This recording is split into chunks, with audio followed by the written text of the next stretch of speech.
2021년 3월 행정안전부가 마련한 지자체 주최 지역축제 안전관리를 위한 매뉴얼. 1,000명 이상이 참여하는 행사는 사전에 축제 개최자가 지자체의 안전관리 계획을 제출 심의받아야 하는데요.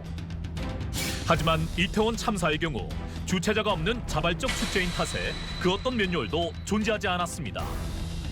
전문가들은 누가 주최하는지와 상관없이 많은 인파가 몰릴 것으로 예상되는 행사에선 지자체와 경찰, 소방이 선제적으로 대응해야 한다고 입을 모았는데요. 이를 위해 1,000명 이하 규모의 행사나 자발적 집단 행사에도 적용할 수 있는 안전관리 지침을 마련해야 한다는 목소리가 커지고 있습니다.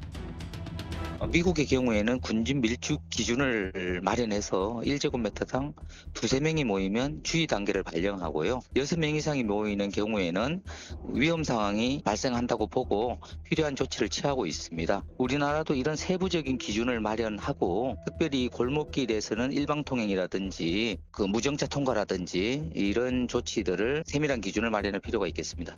사실 이런 사고를 방지할 수 있는 시스템이 없는 건 아닌데요. 서울시가 올해 9월 예산 1억 4천만 원을 들여 도시 데이터 시스템을 활용한 혼잡도 지도를 만들었지만 이번 참사에는 전혀 활용되지 못했습니다.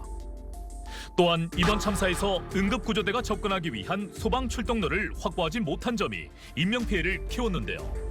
1km 떨어진 병원까지 환자를 이송하는 데 1시간이 걸리기도 했습니다.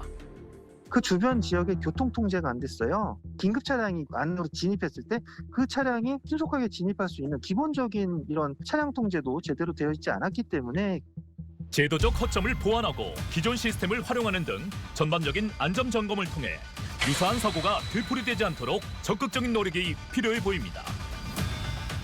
네, 이번 참사 관련해서 광주시에서는 어떻게 대처를 하고 있습니까? 우선은 이 아픈 소식을 듣고 곧바로 일요일 오후에 대책회의를 열고 우리 부시장님을 중심으로 지원반도 만들어서요.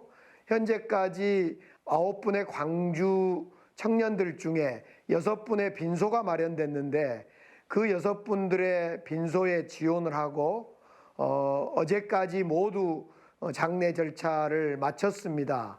이제 장례 지원을 뒤로 하고 가족들과 또 이분들에 대한 트라우마 치료를 위한 국립트라우마센터라든가 이런 데와 연계해서 트라우마 치료 지원을 함께 해나가고 있습니다. 뿐만 아니라 우리 분향소 옆에는 트라우마를 겪고 계신 분들을 위해서 차량을 준비해 놓고 그를 통해서 상담소를 열어두고 있습니다. 네, 사실 우리 지역에서도 비슷한 사고가 발생하지 않을까 걱정하시는 시민분들 참 많으실 것 같은데요. 축제 관련 안전 점검은 어떻게 이루어지고 있습니까? 네, 축제뿐만 아니라 연말 연시로 되면서 많은 모임들도 있고요. 또 동절기라서 아무래도 안전사고가 빈번할 수 있다 이런 생각을 가지고 있습니다.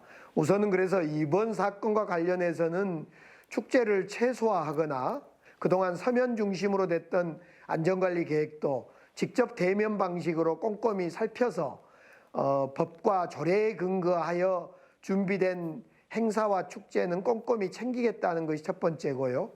뿐만 아니라 법과 조례에 근거하지 않는 어떤 다중의 행사 또는 모임도 저희들이 안전점검을 다시 하겠다 이런 생각입니다.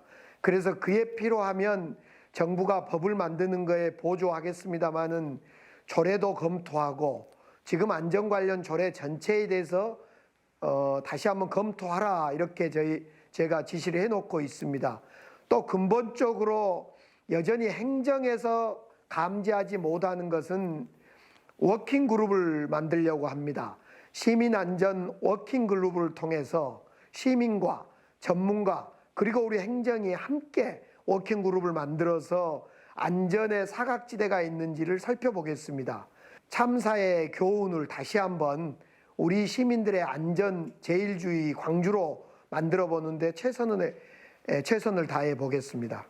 네, 지금까지 강기정 광주광역시장과 이야기 나눠봤습니다. 시장님 말씀 잘 들었습니다. 고맙습니다. 감사합니다.